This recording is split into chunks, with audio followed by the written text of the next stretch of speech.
Welcome in everybody to this week's edition of Valpo Football Weekly. Brandon Vickery with you. Glad to be joined via Zoom by the head coach of the Valpo football program, Landon Fox. Well, Coach, congrats on the win on Saturday. And let's first just talk about what the win meant. To avenge a loss from last season, to win a rivalry game, and to start the season on a high note. Just how would you describe the emotion of you and the players and the alumni base that you've heard from after the win on Saturday? Yeah, I mean, it's exciting. I mean, it's always going to be an emphasis to beat the team in Indianapolis each and every year. And so we had that opportunity. We took advantage of that opportunity. And so I'm excited for our team. It's been a long time. I'm excited, like you said, for the guys that played here prior and really for the guys that will play here in the future as well. But with that being said, Brandon, I'm not taking anything away from our win or our opponent, but we didn't play our best game, and I think we have the ability to play much better. And I challenged the guys when we watched the film that, hey, we can see the things that we can do better. Let's be honest with ourselves in our evaluation. I just thought offensive or defensively and from a special teams perspective, 2 out of 3 phases, we can play better. Let's talk about Robert Washington. I have to ask you about him. Nearly 200 yards of rushing. He's named the College Sports Madness PFL Offensive Player of the Week this morning. Just what stands out to you about Robert and what he brings to the table? Yeah, I mean, Robert's a good football player, but don't take anything away from our offensive line. They did a great job. I'd say we probably benefited from the fact that we have a little longer in terms of if we didn't play in the fall. We have a young offensive line in terms of 3 freshmen starting on the offensive line, and they did a tremendous job. And Robert obviously ran the ball hard downhill and made some plays, but at the same time, and he saw it on film. Our guys saw it. We missed a few blocks on the offensive line, but we missed a few cuts. And if you look, the very first play of the game, we had an opportunity to possibly hit that one for a touchdown, and we missed a cut that we talked about all week. And if we can get that done and be consistent with that, then obviously the future is going to be bright. You talk about the future, and let's talk about all the young players we saw on Saturday. A lot of true freshmen, a lot of redshirt freshmen saw playing time right away.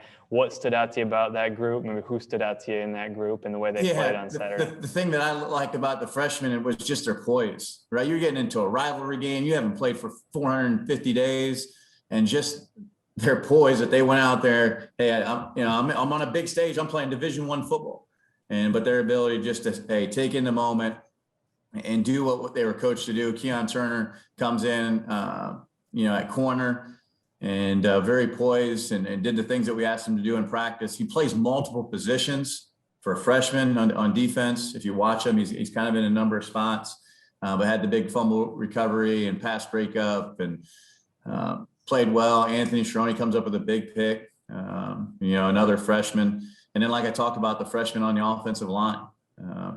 They did a tremendous job up front, creating holes for Robert in the offense. So just doing what they're coached to do. And that's what they did a great job of. Let's talk about your linebacking core. Young players, but guys that are experienced, at least in the sense that they've been in your program. What did you see as far as your linebacking group on Saturday?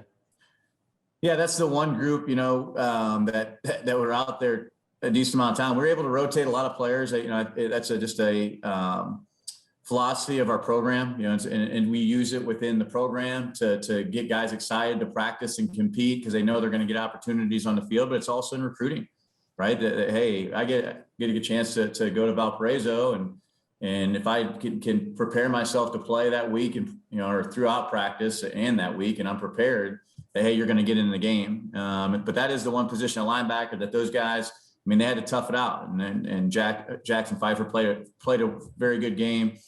He was a guy that showed up on film, had a number of tackles, and he was the guy that caused the fumble and then had a pass breakup as well. And so he had a very good game. And we expect that from Jackson. He's one of our leaders on defense and did a nice job.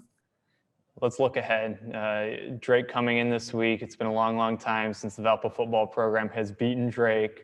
Home opener, Drake team coming off a 13-10 loss to the PFL favorite in San Diego. What do you expect from the opponent? Kind of what's the scouting report and the keys going into Saturday? Yeah, Drake, very, very, very, very well coached team. Very good on defense. So our offense, they'll have their hands full. They've always been one of the better defenses, or physical up front. They did, that's something that I felt like physically they took it to us last year, and we want to remember those things. We want to keep that in the back of our mind as we prepare. But always good on defense. Offensively, now they are replacing some people, and so you saw some of maybe a little of those struggles in week 1, but they're gonna be much improved here in week 2 as they can get it on film. It's actually live game speed. I know that was a little bit of an adjustment for us. So they'll be much improved in that. And in the kicking game, they've always been very good at, it's just kind of resembles their defense. They play fast and they're physical. Larry is the head coach of the Valpo football program, Landon Fox. This is Valpo Football Weekly, and it's brought to you by Lakeshore Bone and Joint Institute. Once again, the home opener this week, not open to the public, but it will be broadcast on the ESPN3, ESPN Plus platform. So we encourage you to tune in and cheer on Valpo from afar. We'll talk to you again next week on Valpo Football Weekly.